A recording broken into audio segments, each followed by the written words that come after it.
Hello, my name is Tim and I'd like to quickly talk about human ownership. The reason I'm discussing human ownership is because in the summer of 2013 I was arrested by an English police constable. Now, I'm an Englishman and the arrest happened in England.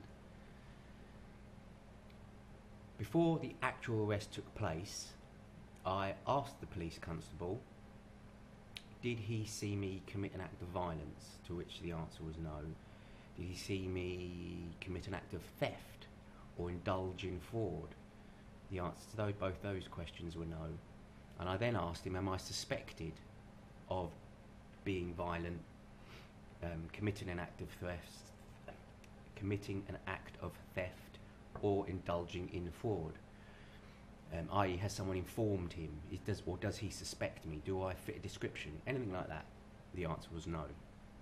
So then I asked him, why do you think I have to give you my name? And he retorted with, it's the law. Now, when he said that, I disputed his belief that the law states that a completely peaceful Englishman in England has to give his name or anything of himself to another unless that individual wishes to. He disagreed with this. I asked him, do you know the law that you're talking about? And fair play to the constable. He took documentation from his person, read it, found the exact law, showed it to me, and I said, you know what? It does say right there, under this Act of Parliament, if you request my name, I have to give it to you. And he said, yes. So, can I have your name, please? To which I went, no. I disagree with you. I disagree with this interpretation of English law because it's an Act of Parliament from the British Parliament. So, it's just an interpretation of law. And I said, this is wrong. And I'm drawing a line in the sand. I'm not allowing myself to be manipulated as such anymore. Now, this police constable was polite, courteous, professional. I don't no beef with the police constable. For about 20 minutes he tried to persuade me to give my name, to which I kept on refusing to give my name, and his basic question was, I cannot understand why you do not wish to give me your name. And my answer to that was, because it's mine. It's my name. Without me embodying such, it is nothing. So therefore, it's completely beholden to me. And you have come and you have asked me, please can I have your name? I've refused. And then you've said, right, well, I'm going to arrest you. Now, the act of arrest, no matter which way you cut it, is the imposition of will by another on another. In other words, force, violence is used to achieve a certain means, to achieve a means to an end. I explained all this to the police constable, and he very patiently and willingly listened. I mean, the police constable, I've got no beef with the police constable whatsoever. He honestly felt he was doing his job. And if an individual has been instructed a certain way, you can't expect someone else to persuade them otherwise, just to persuade them otherwise.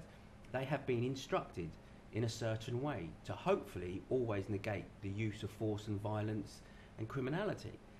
So I've got no beef with the police constable whatsoever. He honestly felt he was doing his job. Cut long story short, I was arrested, and approximately 24-ish hours later, I was presented to a magistrate's court. I was presented to a magistrate's court in manacles.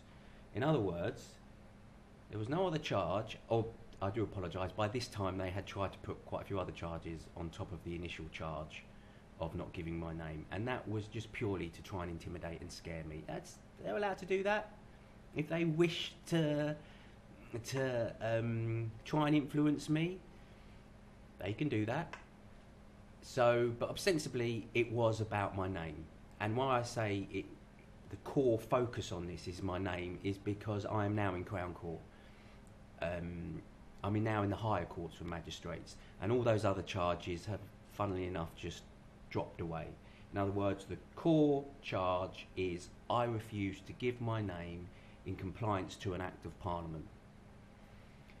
So anyway, I'm in the magistrates' court, and I'm in a locked room behind bars, manacled in chains to other human beings. And it is told to me that if I do not give my name, I will be incarcerated for 6 months because they cannot deal with this matter for a further 6 months. Naturally, I capitulated because I would be in prison over Christmas and I have a family, so that wasn't going to happen. So I capitulated and gave my name. That was all in the summer of 2013. And we are now, when I record this, this is Christmas 2014. And I've been to Magistrates Court once, and I've been to Crown Court twice. One mention hearing and one actual trial. And now we're going on to the High Court. Fingers crossed, unless they put a swifty. And the core issue is ownership. Now, why do I say the core issue is ownership? I say core issue is ownership is because all English law is based on property. All English law is property. Establish ownership, and then everything can continue from there on. Probably the greatest case of ownership was the English Civil War, two opposing parties. How was that resolved? Ownership, proper ownership was restored after a considerable decade or so, but ownership was restored. You have to understand that King Charles I did not willingly give what he gave, and therefore for the next 10 years during the debacle which was the English Republic, it was bloodshed all over the place. It was just fighty, because the initial act of taking the jurisdiction within England was not a consensual act. The king did not consensually give his authority to govern England to the Parliament. They took it through force, through violence. It was not consensual. So naturally, when people went, it's really simply, if people went to the Parliament and said, I want to do this, and the Parliament says no, right, okay, well, the last person that said no to you, I'm talking to the Parliament here, you killed. They said no, you disagreed, you killed them. So you're saying no to me now. All right then, I'm going to try and kill you. It was just a debacle. Read up on the whole period of the English Republic, and it's a farce, an utter farce. Very violent and bloody farce as well. Then normal order was restored by the Restoration. We had our monarchy back, King Charles II came in. The whole period of English, well, that period of English history is fascinating, truly fascinating. So all English law is based on property. And that fundamental of English law is clearly enshrined within our constitution, property. Now, if an individual comes up to another peaceful individual, I was acting completely peacefully, I have all the police records, everything. The court, in Crown Court, when the constables were under oath and on the stand, I asked them the simple question, was I violent, was I intimidating, were you in fear for your life, was I interrupting with everything else going on? And all their answers were no. Now remember, this is in Crown Court, so the whole proceedings is recorded, everything is recorded in Crown Court. No, I wasn't. I wasn't intimidating, I wasn't aggressive, which is why it has got so far, which is why we are now at the High Court. Because there is no hint, there's not a scintilla of evidence that I acted violently at all during my interaction with the law, with the authorities. The only individuals expressing or demonstrating violence in any way were the authorities, and they're the ones to make sure violence doesn't happen, supposedly. And there they are, committing or enforcing their will upon a completely peaceful Englishman. So this is the reason why it's got so far. And when you read the police statements, they are so brief. And a police statement tries to give a magistrate or a judge as much information as possible. So if I had been aggressive, if I had been intimidating, it would be down there. But their statements are so brief because I didn't do anything. A copper came up to me, can I have your name? No. I got arrested. That's the nub of it. That's the nub of everything that happened.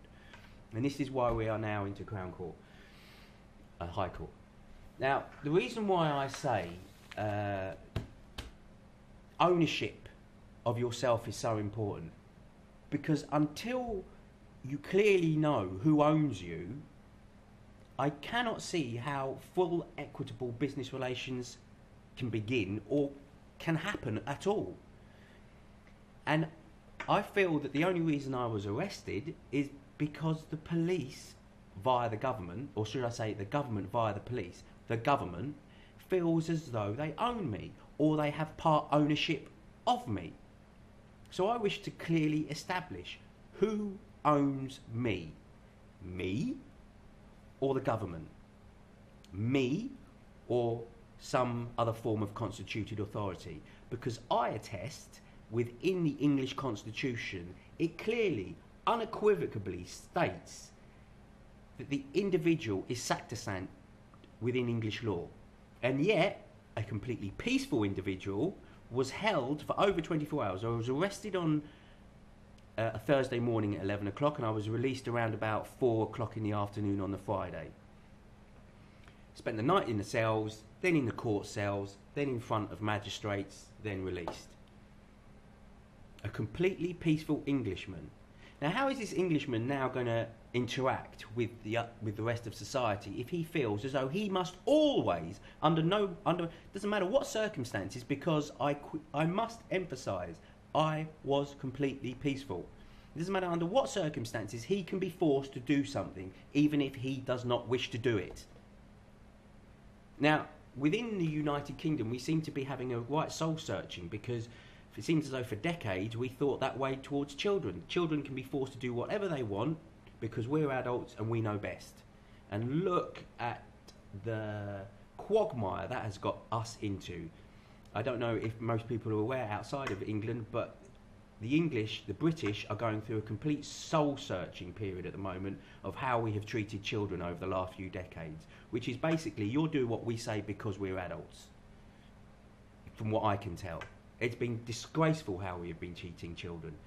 And some of the scandals that are emerging are harrowing.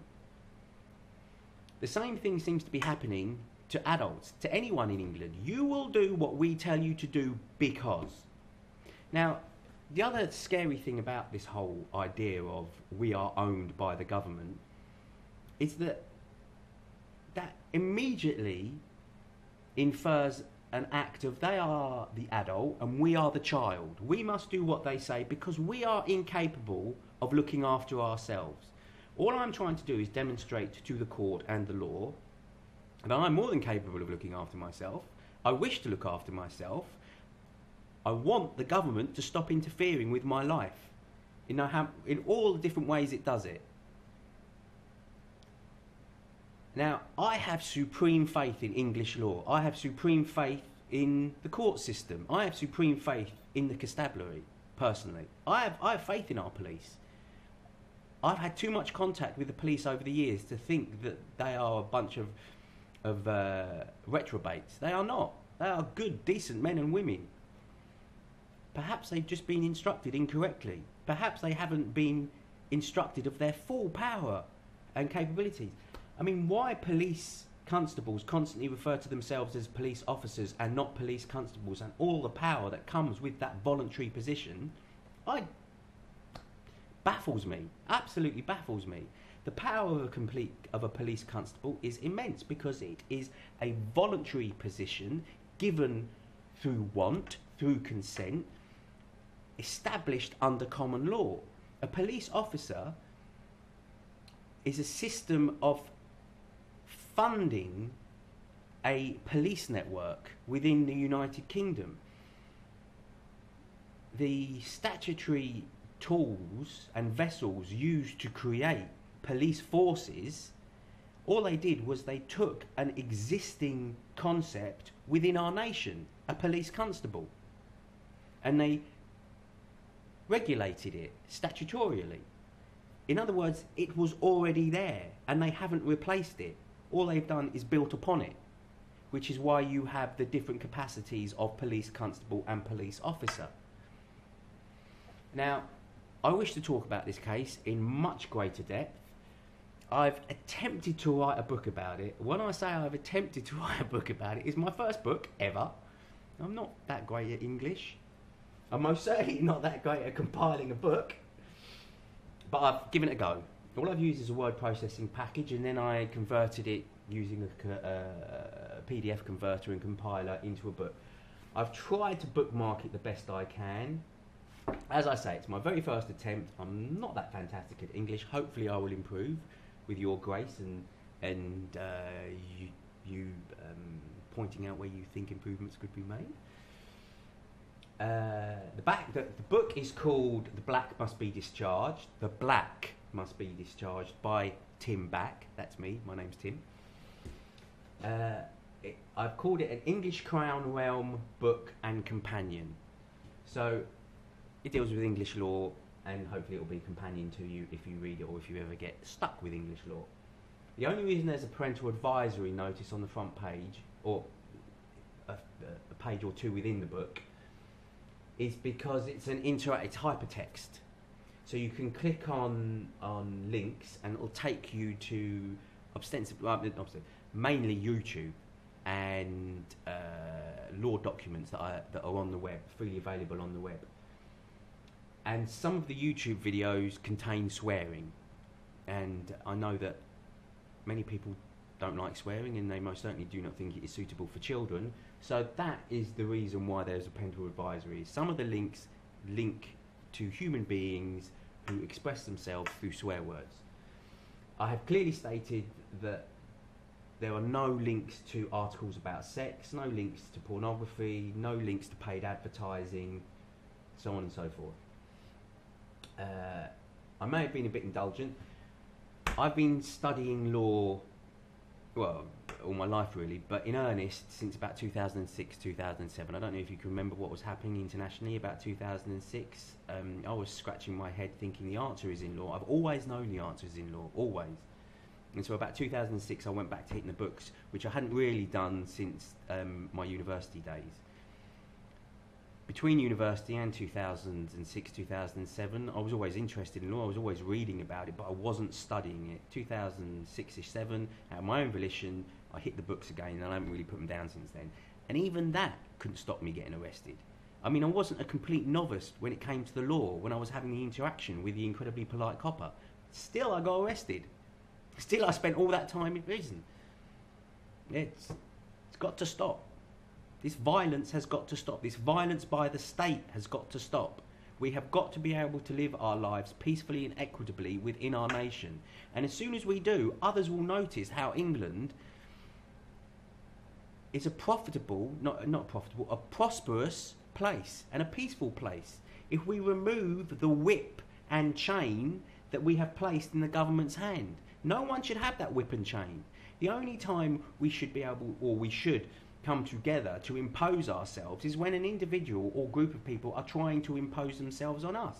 Once that state of affairs has been negated, i.e.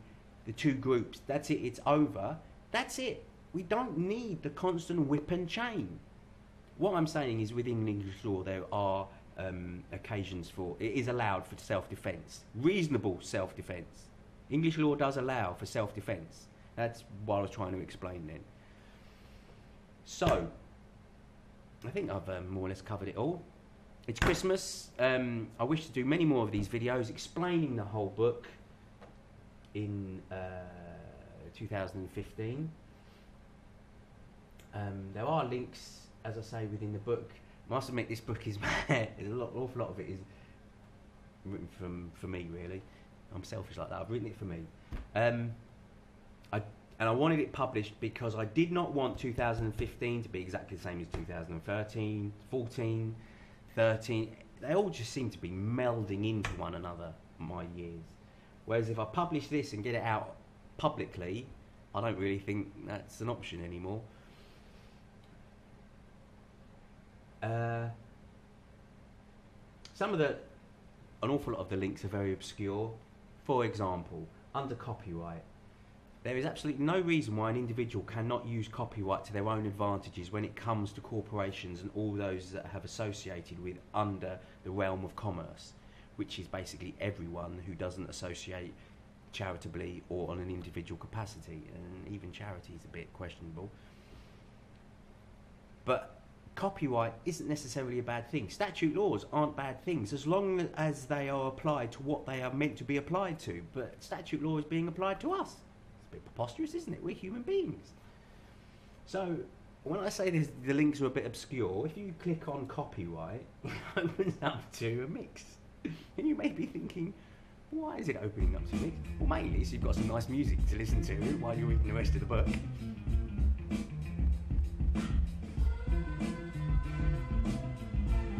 And also because my friends gave me some amazing sound reproduction equipment. I've got an amazing amp, fantastic speakers, and I do tend to do a lot of my best thinking while I'm listening to music. It just helps me music. But the other reason is, when you click on that, you didn't hear any words whatsoever then, did you? You didn't hear any words whatsoever. But however, if you go right to the beginning of this video, there are words there. And the words say...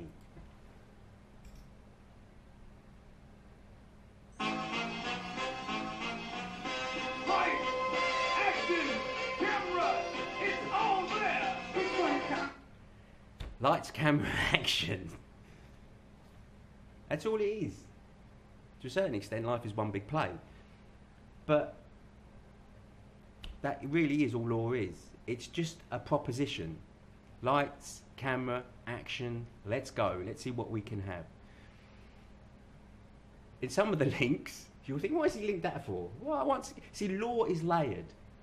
You have to have base. You have to have foundation within law. Everything in law is layered.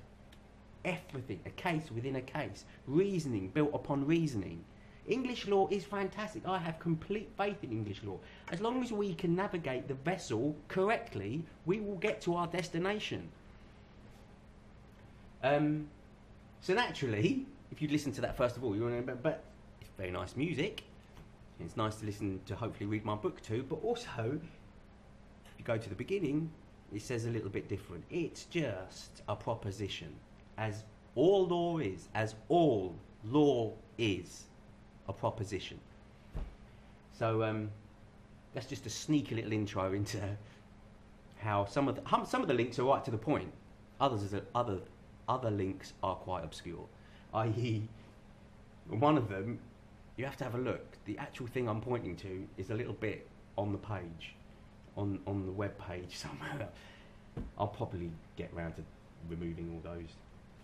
Anyway, there it is. My name's Tim. It's all about a current court case going with English law. And remember, this will have an impact on other nations, i.e., all nations based on English common law around the world. How many are they? Okay. I'll leave it there. Have a read of the book. It's completely free. I've put a link to the book in the text below this video. If you are wanting to read the book while you're at work or something, you're going to have to purchase a copy. If you're reading the book in a completely individual capacity, it's free.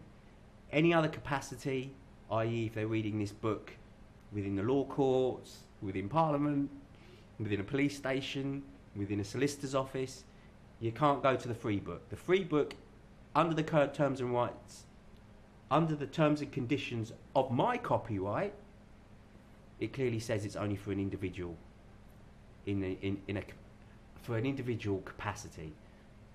Any other capacity, any other associated capacity has to be paid for if you're reading it. And I did that deliberately to try and show people the different capacities within law, and it is essential that you understand what capacity you are representing within law, because trust me, law does. Those applying or trying to apply law to you understand the capacities very, very clearly. The court service has been phenomenal to me. I've always dealt with a magistrates court before. I've never been in Crown Court. Chalk and cheese. Crown Court is paradise. They are courteous, polite, professional, informative. I can't fault the Crown Court. I can't fault the judges I've been. I've been in front of 2 judges now. 2 Crown Court judges, and they have been immense. They've been superb. This whole scare story about the Crown Court and law and judges, from my perspective, from my interaction with them, it's a load of codswallop. They know what they're doing. They seriously do know what they are doing. Right. Okay. I think that's about it. I wish you a peaceful and prosperous new year, and hopefully I'll be catching up with you again in the new year. And enjoy the book. When I say catch up with you again, I've got lots of things to do, i.e. mainly earn money. However, there is a link in the book if you wish to contribute. If you wish to contribute a penny or 2, there is a link in the book where you can do that. But if you can't, I understand completely. Money is seriously tight for everyone, unless you're a banker. I mean, yeah, if you're a banker and you're reading this, bloody well buy a copy. However, if you're at home and you're not a banker anymore, you may look at it in the free capacity. But only if you take your banking suit off. Otherwise, purchase a copy. But if you can spare a penny or 2, there is a link in the book for you to donate, as it were. Right, have I covered all bases? I will get better at these videos, hopefully concise. Hopefully my books will become, I do waffle a bit. Apologies. First attempt. It's bound to have some mistakes. Actually, I've got quite a few, but hey. Right, all the best and goodbye.